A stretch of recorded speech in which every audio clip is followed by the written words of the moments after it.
when talking about, again, pin configuration, I don't think there's a right or wrong answer. I think it really comes down to what you're comfortable with. Right. I mean, because everybody shoots different things. But I would say single pin can be limiting. Yes. For yardage, and a multi-pin fixed sight can really limit you as far as the full experience. And if that's all you got, that's all you've got. You can absolutely make it work. You can definitely walk up a little bit closer and get those in, but just be prepared whenever you get there. If you don't have the ability to shoot those further yardages, you're going to have to walk up if your sight doesn't dial. Yeah. Yeah. Or if you're comfortable losing arrows, I mean, definitely work on pin gapping. It is a great skill to know and to do, which I never really did much with it. But I know lots of guys that do it, and they can do it phenomenally. So if you want to work on that skill, absolutely, have fun with it. Yeah. One thing you can do too is if you know the courses that you're going to shoot and you know the minimum distance, you can re-sight that fixed sight in for those courses, right? So if you know the minimum distance on, for example, the prime course is 40 yards, your starting pin could be 40 yards, and you can give yourself greater distance, right? If it's a fixed 5-pin, start at 40, 50, 60, 70, 80. You can get out to 80 to 90 yards with that sight. So you got to be a little bit strategic with it, but you can definitely make things work for you and set yourself up for success with this. Right. So it's just another little thing. The other thing too is getting the most distance out of your sight. How do you get the most distance out of your sight? I'd say one thing that we see with people is their peep height issue. Right. Wouldn't you say? That's probably the number one thing I would say. Peep's too low. Yep. And that feeds into anchor point and everything too. So it's all combined. So you really got to focus on getting a good anchor point, being consistent with that, and then making sure that peep is lined up correctly. Yeah, I would say that's a massive part of it is the correct anchor and how you anchor and making sure your anchor consistent. Because you need to be able to check that. You need to be able to check up and down too, because it does change based off the angle. But what we do see with some people that struggle with distance is, aside from shooting an overly heavy arrow for an event like this, where you're going to limit yourself, is the actual height itself, where guys are really ducking their heads in or anchoring too high on their face, and the peep is too low. So you're not going to get as much distance out of your sight the shorter or the lower that peep sight is. So obviously you don't want to stretch yourself out to where it's uncomfortable and you're like anchoring down here at your collarbone, but you do need to make sure that you put yourself in a good position and that you're not really ducking your head into your string so that you can increase the height of that peep to get more out of your sight. Right. Yeah, I see it all the time here, helping guys getting set up. I see them trying to duck and move to the peep, and I try to tell them, it's like you got to stay as static as possible and don't move your head to the peep. Bring the bow and your hand to where it needs to be so you can actually see it clearly. Right. And if you're still not getting the distance you want, that's where, and everything else is set up correctly, that's where you can look at your arrow builds, which we'll do a whole nother podcast on that.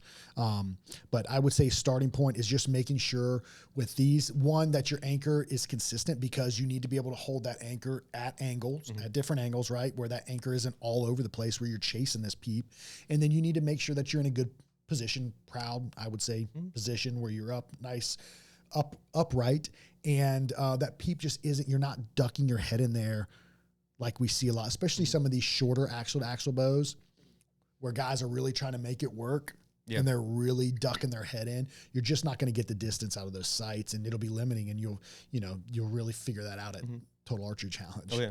Yeah, I know this is kind of off topic too, but those shorter axle lengths too, I mean, that's going to create a greater string angle too, so that can really kind of make it more challenging to get a good peep height sometimes too. Yeah, so those are all different factors, but whatever you have, don't let it discourage you from going to these events. But there are little things you can do to set yourself up for success in order to perform better at these events and get the most out of these events, I would say. And those are a couple key things, peep height being one of them.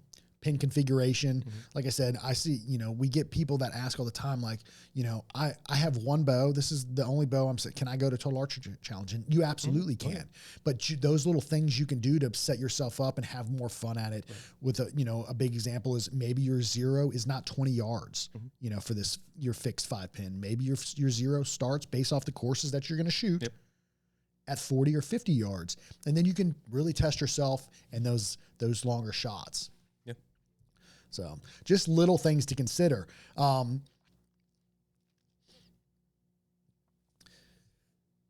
What about for you as far as, we go back to pin brightness, right? Because that was one thing that I do notice, which is challenging at Total Archery Challenge, because you don't have a consistent light, right? Obviously you're outdoors. And for someone like me who doesn't like a sight light, because I just feel like they always die. Right. Like all the ones I've always used, and maybe I haven't invested in a good enough one yet. I know Diode has a really great one, which is honestly probably one of my favorite ones that I've seen that they've got with the adjustment on it. But one thing I look for in a scope housing that I like is exposure to the fibers, the way they're wrapped around the housing, and they typically have an adjustable rheostat on them. Right. Which allows, because sometimes you might be on this side of the mountain and it's super bright, right? Your pins are way too bright. That rheostat on the scope housing allows you to dim those pins or open it up and expose more fibers and allow those pins to be a little bit brighter. Right. And that's why I like a 19,000 personally, because whenever it is dark, they collect more light. It's easier to see. Yeah, it definitely is. The only downside with that too is those longer shots that can block more of the vitals on the target or the animal. And then also if you have problems like me, I have astigmatism. Right. So I do get starbursting. So a 19,000s will starburst faster. So once it gets further distance, it will make it a lot harder to see. So that's where I personally like a 10,000s, and I've used that for everything. And going back to just pin brightness in general, I feel like a lot of the companies now have been investing in better pin configurations or pin fibers to actually be able to be brighter. Like Black Gold, they're probably one of the brightest on the market. Doubt. HHA is really bright, and then with their rheostat housing too, it's a really nice system on there where you can actually just dial that in or out to change for the brightness. Excel's got a really great scope, I think, too. That has a nice adjustable rheostat on it, and they collect light really, really well. Their fibers are pretty bright, I would say, without having to run any additional light on it. So yeah, any of your premium sites, I think you can get away with. Most people, not everybody, can get away without running a sight light, but there are a lot of guys that maybe it makes sense for you to invest in a sight light. Maybe you've got a little bit lower in sight. The fibers aren't quite as good. Just spend a few bucks, I would get a couple of them, man, or at least a couple batteries, or the rechargeable ones are honestly the best. Yeah, that's a lot of companies are coming that way now. Like Bear, all their sight lights are coming with a USB cord, so you can actually recharge it there. So it's super easy with that. There's aftermarket brands. Elvish Tack is probably the biggest one that comes out to me. It's a really nice system. Their battery lasts a really long time. The only downside with that is it does have the LCD display, but you can turn that on and off for the light. So if you want to use it for hunting, you have that as an option. Oh yeah. It is a little bit more costly for that. They're roughly like $150 or somewhere around there. So it is a little bit pricier of a system, but it is actually a really nice system. So if you're looking for something nice, definitely look into Elvish Tack, in my opinion. Yeah, that makes sense. So what about this? What about as far as for you, this type of scenario, this type of event? It's not scored, it's fun, but it's extreme distance, extremely challenging. Lens versus no lens. So me, I have tried hunting in the past, and I do have a lot of people ask about whether or not they should hunt with a lens. For Total Archery Challenge, I would say if you want to do it, absolutely go ahead. You know what my problem with it is the weather. Yep. So this, to me, I equate Total Archery Challenge to like a hunting scenario because it's not controlled, right? And whenever you're in the mornings, like some of those mountains, it's super foggy. The condensation is really bad. When you have a lens in your scope or in your Peep sight, clarifier, verifier, whatever it is, good luck seeing that in some of these conditions. Yeah. And that's where I was getting to. I try to do it more of a hunting style. So I'm going to do it more of a hunting setup. So I'm not going to run a lens. I've tried hunting in the past with the lens. I did a 2-power a couple of years ago. I didn't like it because just with the weather, that's the biggest thing. Yep. You're going to have a chance of it getting messed up. If you drop it, if you're in crappy elements, it's going to get dirty really fast or fogged up really fast. So you'd have to have some kind of cover on it, carrying it in and out. And then once you get up, you can take it off. But it's more cumbersome having that lens in there because you got to make sure you keep it clean and clear. So that's where I wouldn't recommend it for hunting, but tack, it is kind of a different scenario. It's more of a hybrid kind of setup. So if you want to run one, absolutely you could.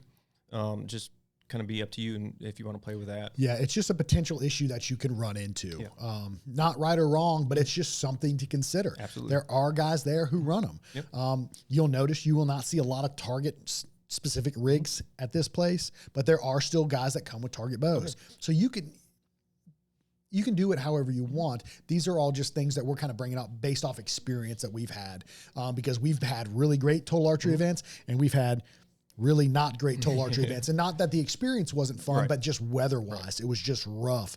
And Total Archery Challenge last year seemed to have a black cloud following it around, and it was wet at everyone we attended. Yeah, it was wet everywhere.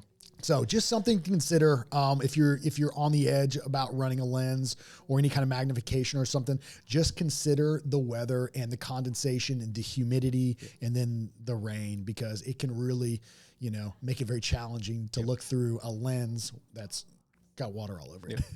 Yeah, very, very hard to do. So, yeah, just take it with a grain of salt and just play around with it too. Definitely nothing wrong with it. No, if you know it's gonna be a good day, throw that lens in there, throw it in that bad boy, and head out for the course. The other thing too that I think is pretty cool with a lot of these new sites is their toolless adjustments, right? And micro adjustability, which is fantastic, right? If you look at an entry level or a mid price point site, it doesn't have the fine tune adjustment that your quality site does. Not saying it's bad, it's just another factor and something to consider. When you're on some of these courses, sometimes you need to make maybe a windage adjustment on your site.